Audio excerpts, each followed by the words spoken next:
Hello everyone. Hello everyone.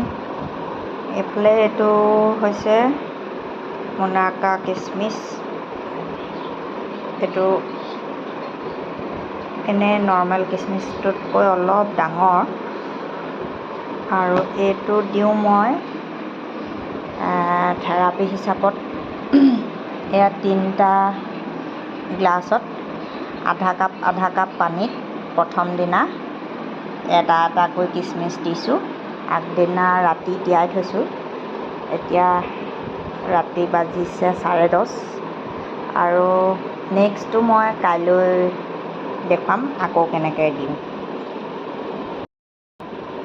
পিছদিনা মানে ৰাতিপুৱা এটা গ্লাছ খাব লাগিব, তাৰপিছত দুপৰীয়া এটা আৰু গধূলি এটা, আৰু পিছৰটো মই কাইলৈ দেখুৱাই আছোঁ।